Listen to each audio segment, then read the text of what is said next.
आप सब लोगों को मेरा नमस्कार। सबसे पहले आप सब लोगों को बहुत बहुत बधाई जीतने की, काउंसलर बनने की, और बहुत बहुत शुभकामनाएं। भगवान करे आपके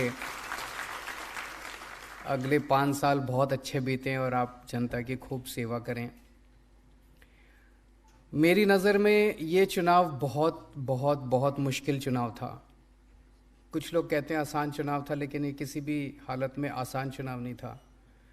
जिस तरह से इन लोगों ने जिस लेवल के षड्यंत्र रचे और जिस तरह से इन्होंने पूरी मशीनरी को हमारे खिलाफ इस्तेमाल किया, उस तरह से ये मेरी नज़र में अभी तक हम जितने चुनाव लड़े हैं सबसे मुश्किल चुनाव ये था। पूरी की पूरी इनकी मशीनरी उतर आई। इनके 7 मुख्यमंत्री, 17 केंद्रीय मंत्री, अमित शाह जी खुद, जेपी नड्डा साहब खुद, इनके राष्ट्रीय अध्यक्ष, वो सारे तो थे ही। जिस तरह से इन्होंने मीडिया पे दबाव डाल के, मीडिया को धमका के, मीडिया की बाह मरोड़ के 24 घंटे हमारे खिलाफ दुष्प्रचार किया।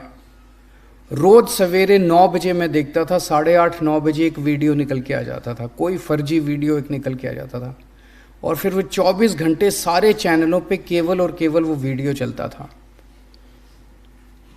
हम पॉजिटिव राजनीति करने वाले लोग हैं। हम जब भी किसी चुनाव में जाते हैं हम कहते हैं जी हमने ये काम किए और हमें वोट दो, आगे हम ये काम करेंगे। हम अपने कामों की बात करते हैं, हम अपने कामों के इर्द गिर्द अपना नैरेटिव बनाते हैं। हमें तो नैरेटिव बनाने ही नहीं दिया इन्होंने।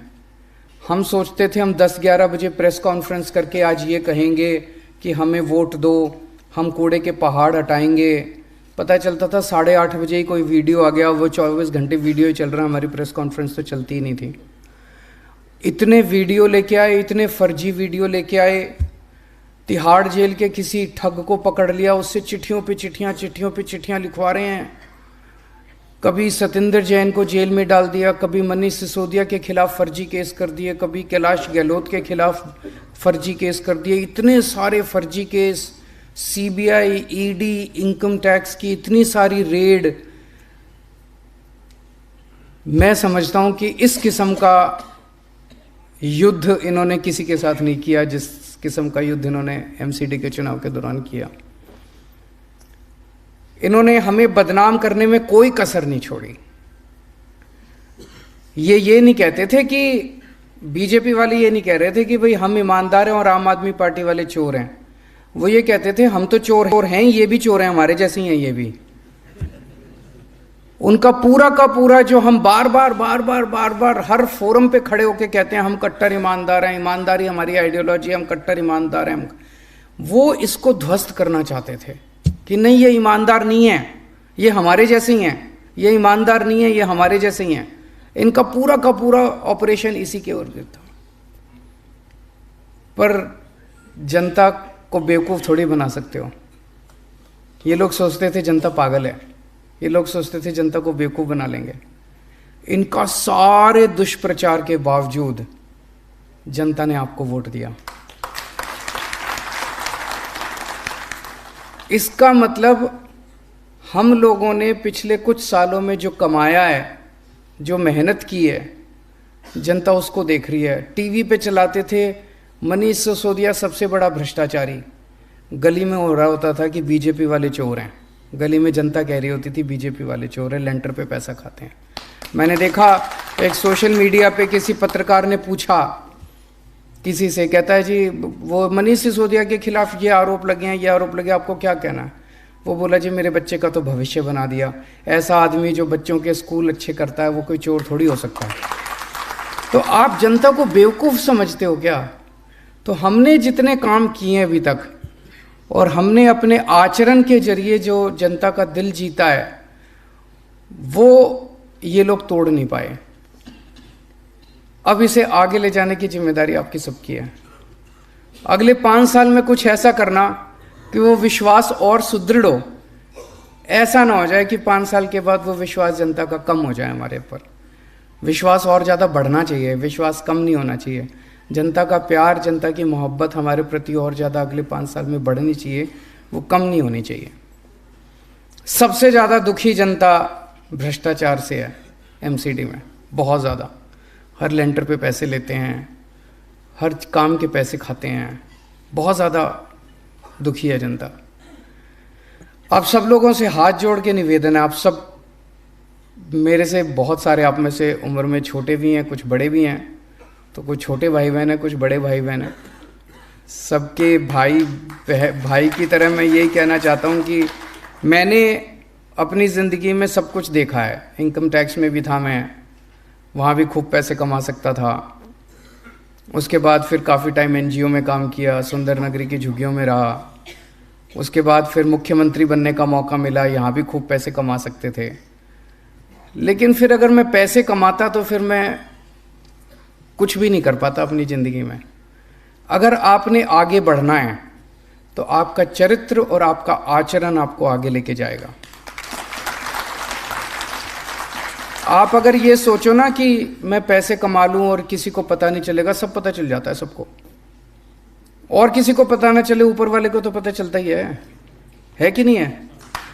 भगवान को तो मानते होगे, तो ऊपर वाले को तो पता चलता है जो भी करते हो।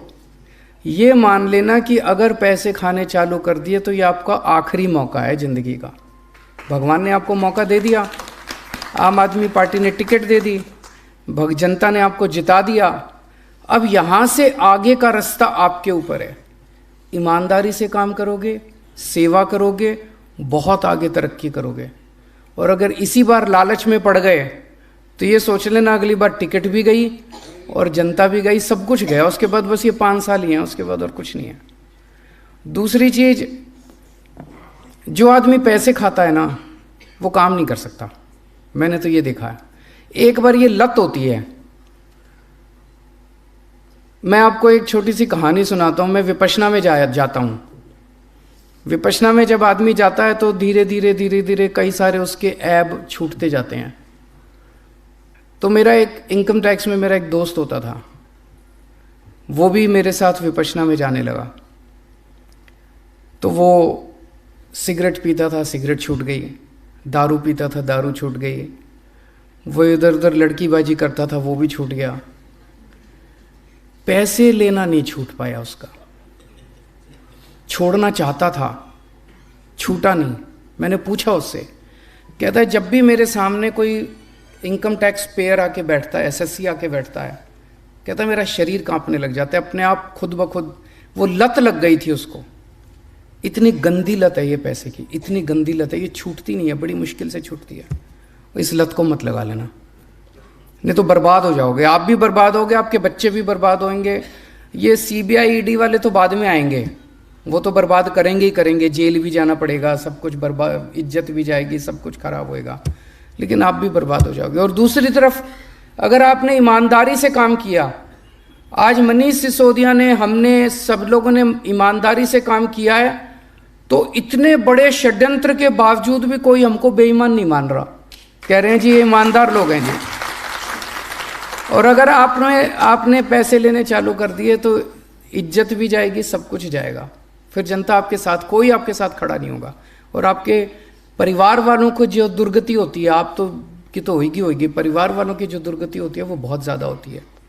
और इसके काउंटर में अगर आपने ईमानदारी से काम किया तो उसका जो सुकून मिलता है, बहुत ज़्यादा सुकून मिलता है, बहुत ज़्यादा शांति मिलती है, जनता की इज्जत मिलती है, बहुत इज्जत मिलती है। आप बाहर निकलो, जनता इज्जत करती है। और आदमी ज़िंदगी में चाहता क्या है? आप जितने लोग यहाँ बैठे हो, कोई ऐसा नहीं है कि भाई किसी के घर खाने के लाले पड़े हों। भगवान ने आपको सबको ठीक ठाक दे रखा है। सब आप में से सब लोग इज्जत चाहते हैं कि मेरे को अब इज्जत और मिले, दुनिया की इज्जत मिले। वो इज्जत तभी मिलेगी जब आप ईमानदारी से काम करोगे और जनता का काम करोगे। तो पैसे ना ले लेना, बाकी 2-4 काम कम कर दो तो चलेगा, लेकिन कहीं ऐसा ना हो कि इस बार हम बीजेपी के भ्रष्टाचार के खिलाफ लड़े हैं, कहीं ऐसा ना हो जाए अगली बार बीजेपी हमारे भ्रष्टाचार के खिलाफ लड़े चुनाव। ये नहीं होना चाहिए। तो आप पे बहुत भरोसा है, जनता ने भी भरोसा किया, आम आदमी पार्टी ने भी भरोसा किया, आपको टिकट दी, चुनाव जीते आप लोग। और जो आज तक हमने कमाया आम आदमी पार्टी ने, इसको और आगे बढ़ाना है, इसको और विश्वास को आपका काम पूरे देश में फैलना चाहिए, ये हमारा मकसद है। एक और इम्पॉर्टेंट बात है, एमएलए और काउंसलर मिल के चलना। मैं कई सारे एमएलए से मिलता हूँ, उनको ये डर होता है मेरी टिकट ना कट जाए। किसी की टिकट नहीं कट रही, चिंता ना करो। वो कहते थे शीला दीक्षित, एक कहावत है, शीला दीक्षित जानबूझ के चुनाव हारती थी एमसीडी के, ताकि दोनों, तो ये एमएलएस को, कई एमएलएस को ये डर रहता है कि मेरी टिकट ना कट जाए, काउंसलर बड़ा ना बन जाए। आप सबको पता है कि हम सर्वे पे देते हैं टिकट, एमएलए की टिकट भी सर्वे पे मिली, काउंसलर्स की टिकट भी सर्वे पे मिली। अगर दोनों बना के चलोगे तो काम 10 गुना बढ़ेगा, खूब काम होगा, पॉजिटिविटी फैलेगी, और पॉजिटिविटी फैलेगी तो अपने आप सर्वे में एमएलए का नाम आ जाएगा। और अगर आप लड़ाई करोगे तो एमएलए सोचेगा मैं इसके काम ना होने दूं, वो सोचेगा मैं एमएलए के काम ना होने दूं, ना तो एमएलए का सर्वे अच्छा आएगा और ना काउंसलर का सर्वे अच्छा आएगा, दोनों अपने हाथ काट लोगे। तो मेरा अपना ये थोड़ी सी स्ट्रैटेजी है भाई, बना के चलो, दोनों बना के चलो। कई लोगों को ये है, मैं बात करता हूँ एमएलए से, एमएलए कहते हैं जी इसने मेरे चुनाव में मेरे खिलाफ काम किया था। भूल जाओ, कोई बात नहीं, किया था। मेरे खिलाफ पता नहीं कितने लोग हैं जिन्होंने मेरे को काले झंडे दिखाए थे। मेरे खिलाफ कई लोग हैं जो 2020 के चुनाव में जिन्होंने मेरे ऊपर पत्थर फेंके थे, उनको भी इस बार मैंने टिकटें दी हैं। हमें तो दिल्ली के 2 करोड़ लोगों को साथ लेके आना है, हमें लोगों को दुश्मन नहीं बनाना, दुश्मनियां खत्म करनी है, जितनी हैं भी वो भी खत्म करनी है। हमारी दुश्मनी है तो भ्रष्टाचार से है, हमारी दुश्मनी है तो कूड़े से है, हमारी दुश्मनी है तो समाज के कुरीतियों से है।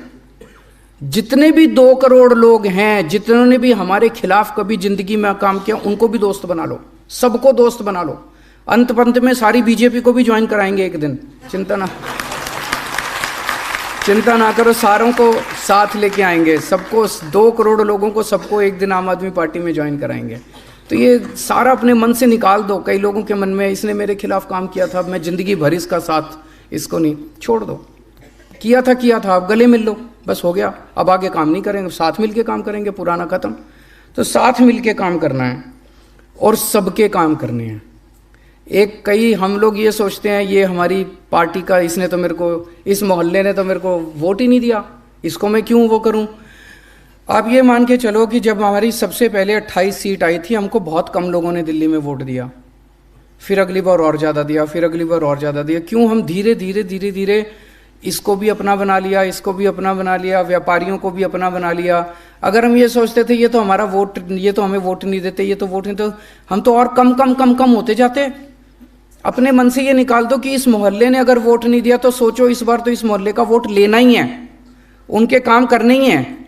सबके काम करो, बीजेपी वालों के भी करो, कांग्रेस वालों के भी करो, और धीरे धीरे उनको पार्टी में शामिल करते जाओ।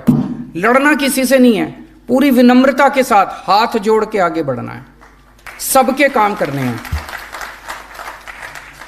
और खासकर सफाई कर्मचारी बेचारा दोनों तीनों तरफ से पिसता है। जनता भी उसके पीछे पड़ी रहती है, उसको तनख्वाह भी टाइम पे नहीं देते। तनख्वाह आप टाइम पे दिलाएंगे, मैंने बोला है तनख्वाह टाइम पे दिलाएंगे, लेकिन उनको साथ लेके चलना, उनको दोस्त बनाना, उनको शादी ब्याह में मदद करना, शादी ब्याह में जाना, उनको अपना परिवार का हिस्सा बनाना, और उनको साथ लेके चलोगे। देखो वो बड़े इमोशनल लोग हैं, उनको साथ लेके चलोगे, वो आपका नाम ऊंचा करेंगे, आपका काम अच्छा करके दिखाएंगे। और लास्ट में एक जो सबसे इम्पोर्टेंट चीज़ है, ये अब आप लोगों को खरीदने की कोशिश करेंगे। ऑलरेडी फ़ोन आने चालू हो गए हैं, कुछ लोगों के पास फ़ोन आए हैं, किसी को कह रहे हैं 10 लाख ले लो, किसी को कह रहे हैं 50 लाख ले लो, हमारे पक्ष में वोट डाल दो।